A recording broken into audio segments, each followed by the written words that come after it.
अगर किसी और का दुख देखकर आपको भी दर्द होता है, तो इसका मतलब है कि आपकी आत्मा में परमात्मा विराजमान है।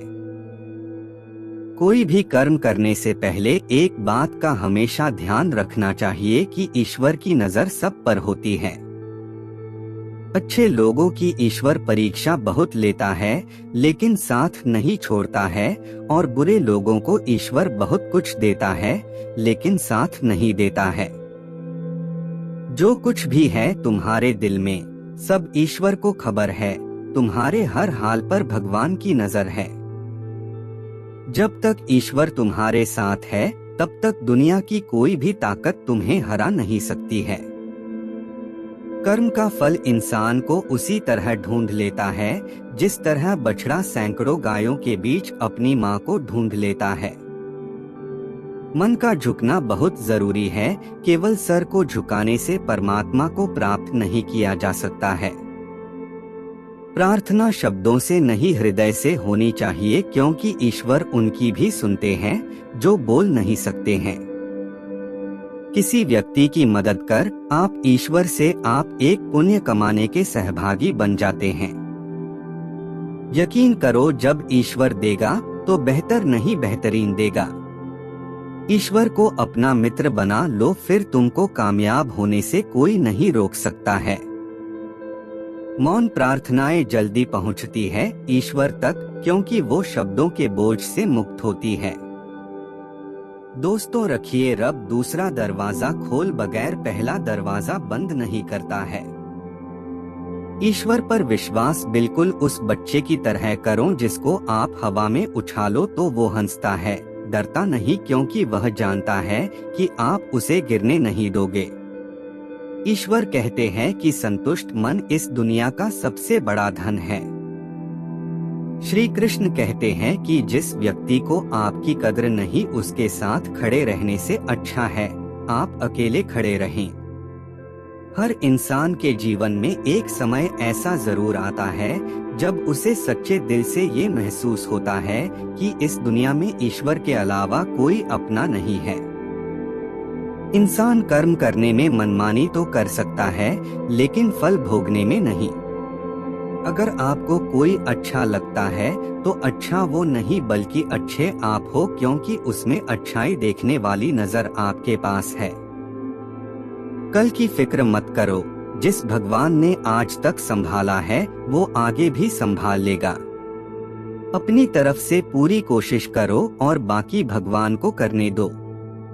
ईश्वर के सामने जो झुकता है वह सबको अच्छा लगता है, लेकिन जो सबके सामने झुकता है वह ईश्वर को अच्छा लगता है। ईश्वर आप पर तभी विश्वास कर सकते हैं जब आपको खुद पर विश्वास हो, क्योंकि ईश्वर बाहर नहीं हमारे अंदर ही है। जब ठोकर खाकर भी ना गिरो तो समझ लेना ईश्वर ने तुम्हारा हाथ पकड़ रखा है। ईश्वर का जवाब भले ही देर से मिलता है, लेकिन लाजवाब मिलता है। ईश्वर उनसे बात करते हैं जो उन्हें सुनना चाहते हैं, और उनकी सुनते हैं जो उनकी प्रार्थना करते हैं। यह दुनिया आपकी उम्मीद तोड़ सकती है, लेकिन इस दुनिया को बनाने वाला ईश्वर नहीं। ईश्वर की न्याय की चक्की धीमी जरूर चलती है, लेकिन पिसती बहुत बारीक है। जब हम अपनी देखभाल ईश्वर के हाथों में सौंप देते हैं तो ईश्वर अपना सुकून हमारे हृदय को प्रदान करते हैं। यदि आपके पास सिर्फ ईश्वर है तो आपके पास वह सब है जो आपको चाहिए। ईश्वर हमारी परीक्षा लेते हैं और वो ही हमें उसमें पास होने की शक्ति भी देते हैं। ईश्वर पर आप तभी विश्वास कर सकते हैं जब आपको खुद पर विश्वास हो, क्योंकि ईश्वर बाहर नहीं हमारे अंदर ही है। जो कुछ है तेरे दिल में, सब कुछ उसको खबर है। बंदे, तेरे हर हाल पर भगवान की नजर है। ईश्वर वह नहीं देता जो आपको अच्छा लगता है, बल्कि वही देता है जो आपके लिए अच्छा होता है। भगवान न दिखाई देने वाले माता पिता है, और माता पिता दिखाई देने वाले भगवान हैं। सभी इंसानों की एक जैसी शारीरिक रचना इस बात का प्रमाण है कि हम सब एक ही ईश्वर की संतान हैं। जो बाहर की सुनता है वह बिखर जाता है, जो भीतर की सुनता है वह संवर जाता है। ईश्वर हर रूप में तुम्हारी मदद करने आता है, लेकिन हाँ, उसको ढूंढना मत, सिर्फ पहचाना। अगर आप सच की राह पर चल रहे हैं तो याद रखिए कि ईश्वर सदा आपके साथ है। इस जीवन में प्रभु के अलावा कुछ भी हमारे पास सदैव रहने वाला नहीं है। किसी को डर है कि भगवान देख रहा है और किसी को भरोसा है कि ईश्वर देख रहा है। ना मंदिर में छुपा है, ना मस्जिद में छुपा है। जिसके दिल में इंसानियत है, उस दिल में खुदा है। जब भी आपसे कोई चीज छिन जाए तो समझ जाओ ऊपर वाला आपको पहले से कुछ बेहतर देना चाहता है। जो मनुष्य लाइफ में सत्य के मार्ग पर चलता है, उसका सफर ईश्वर के पास आके ही समाप्त होता है।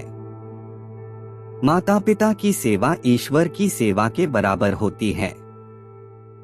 एक भगवान आपके घर में भी होता है, जिसे हम माँ बाप के नाम से जानते हैं।